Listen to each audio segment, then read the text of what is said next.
भाजपा जहां जीत नहीं सकती वहां के लोगों को बाहरी एवं बांग्लादेशी कह देती है। सांसद विजय हांसदा।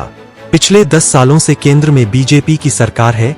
अगर साहिबगंज और पाकुड़ में बांग्लादेशी है तो उन्हें चिन्हित करने का कार्य आपने क्यों नहीं किया? सांसद विजय हांसदा। रिपोर्ट यासिर अराफात। पाकुड़ झारखंड की सियासत में बांग्लादेशी घुसपैठियों को लेकर राजनीति तेज हो गई है। साहिबगंज और पाकुड़ जिला में बांग्लादेशी घुसपैठियों का मुद्दा बीजेपी के शीर्ष नेता बाबूलाल मरांडी लगातार उठा रहे हैं। हाल ही के दिनों में बाबूलाल मरांडी ने बीते दिनों पाकुड़ दौर में आए थे।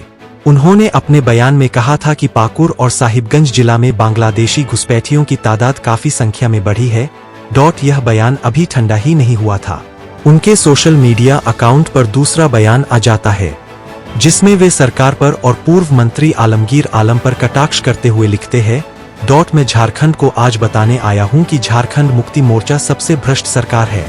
कांग्रेस के एक सांसद के घर से करोड़ों मिलता है, पीए के घर से भी करोड़ों बरामद किए जाते हैं। कांग्रेस पार्टी जवाब दे कि ये पैसा किसका है। कांग्रेस ऐसे भ्रष्टाचारियों को लेकर चलती है और जेएमएम भी उनके साथ है। इन्हीं सवालों के जवाब में राजमहल लोकसभा के सांसद विजय हांसदा एक कार्यकर्ता सम्मेलन के दौरान अपने बयान में कहते हैं कि भाजपा जहां पर जीत नहीं सकती वहां के लोगों को वह बाहरी एवं बांग्लादेशी कह देते हैं। सांसद विजय हांसदा आगे कहते हैं, केंद्र में पिछले 10 सालों से भाजपा की सरकार है। अगर आपकी नजर में पाकुड़ और साहिबगंज में बांग्लादेशी है तो उन्हें चिन्हित क्यों नहीं करते?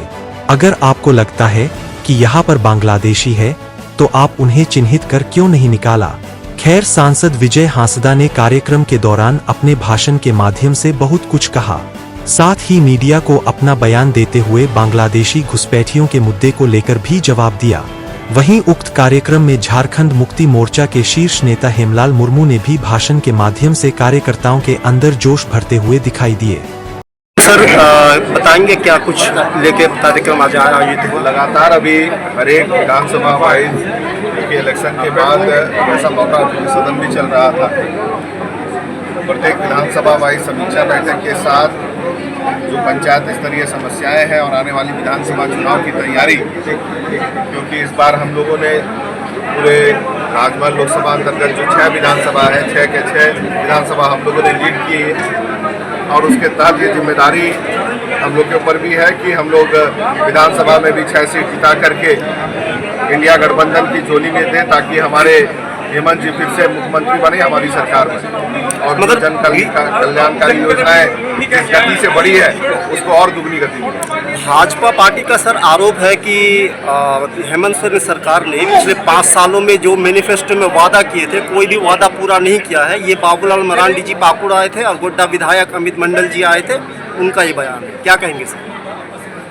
मैनिफेस्टो भी निकाल के हम लोग बैठ जाएं, आप लोग भी मीडिया बंधु हैं, मैनिफेस्टो आप लोग भी देख सकते हैं। कितने कार्य हमारी सरकार ने किए उसको भी आप दे सकते हैं। रोड पुल पुलिया का क्या खाका हमने खींचा है, बिजली की क्या व्यवस्था हमने की है, आपका जाकर के स्वास्थ्य में हमने क्या सुधार किया है, कितनी बहालियाँ हमने आगे बढ़ाई है जो कि कितने सालों से बंद पड़ी हुई थी।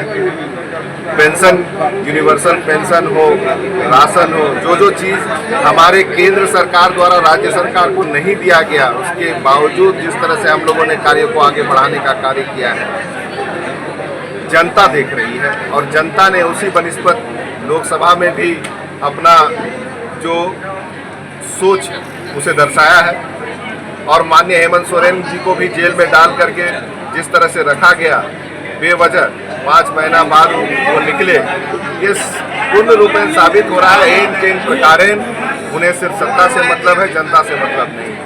अच्छा सर, अभी जो चर्चाओं में कुछ जानकारी आया तो आगे लिट्टीपाड़ा विधानसभा के लिए कुछ सोच रहे क्या? देखिए, एक सीधी सी बात है कि लिट्टीपाड़ा विधानसभा या कोई भी विधानसभा, सबसे पहली बात कि जितनी भी सीट्स जो हमारे जेएमएम के सीट्स रहेंगे या फिर आपका जाकर के कैंडिडेचर की जो बात होती है वो केंद्र कमेटी डिसाइड करती है और उसका जिला स्तर पे या आपका विधानसभा स्तर पे जो हमारी मीटिंग्स होता है उससे कोई मतलब नहीं रहता। इतना बड़ा सर कार्यक्रम हुआ, दिनेश मरांडी विधायक जी नदारद देख रहे हैं, ऐसा वो अपने पर्सनल किसी काम में फंसे हुए होंगे। बहुत सारी मीटिंग होती है जहाँ कभी मैं भी उपस्थित नहीं रहता हूँ। तो ये किसी की उपस्थिति या अनुपस्थिति ये तय नहीं करती है कि भाई कई मीटिंग्स होते हैं, कभी कभी मैं भी उपस्थित नहीं रहता हूँ, कभी हमारी सदन चल रही है, कई कार्यक्रम चल रहा है, तो वो सब चलते रहता है।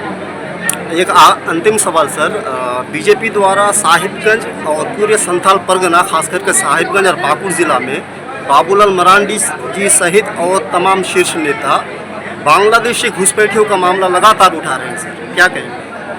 इलेक्शन के दौरान वर्तमान प्रधानमंत्री जी ने भी कहा कि घुसपैठियों को जो है दिया जाएगा, क्या दिया जाएगा और कौन है घुसपैठी, ये तो सवाल सबसे बड़ा है।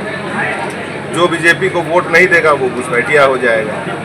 आज संथाल परगना में बीजेपी अपना पैर जमा नहीं पा रही है, तो यहाँ पे बांग्लादेशी का राग अलाप रहे हैं। जितनी सेंट्रल एजेंसियां हैं सारी तो झारखंड में उतरी हुई है। हमारे नेताओं को जेल डालने का काम किया जा रहा है, क्यों नहीं जांच कर ले रहे हैं? जांच का आपको पूरी तरह से स्वतंत्र आपके पास एजेंसीज हैं कि भाई आप जांच करा सकते हैं, जांच करा लीजिए। यहाँ के लोगों को घुसपैठिया और बांग्लादेशी इसीलिए कहा जा रहा है क्योंकि वो बीजेपी को वोट नहीं दे रहा है। Thank you sir. कुछ तैयारी चल रही है सर, विधानसभा चुनाव नज़दीक है। विधानसभा चुनाव को लेकर के सब जगह कार्यकर्ताओं के साथ बैठक हम लोग कर रहे हैं और ये सभी विधानसभा क्षेत्र में कार्यक्रम चल रहे हैं। उसी कड़ी में आज लिट्टीपड़ा विधानसभा का भी हो गया। कार्यकर्ताओं को संदेश हम लोग देते हैं कि विधानसभा का चुनाव बहुत नज़दीक है, इसीलिए अब आप तैयार हो जाओ। और हम लोग बूथ कमेटी की ओर ज़्यादा जोर देते हैं कि बूथ कमेटी को मजबूत करो, ताकि वोटर रहते हैं गांव में और गांव के वोटरों को तैयार करने के लिए बूथ कमेटी ही कारगर हो सकता है और इसलिए हम लोग बूथ कमेटी की तरफ। इस बार का विधानसभा चुनाव सर झारखंड मुक्ति मोर्चा कौन कौन से मुद्दों को लेकर जनता के पास जाने वाली है?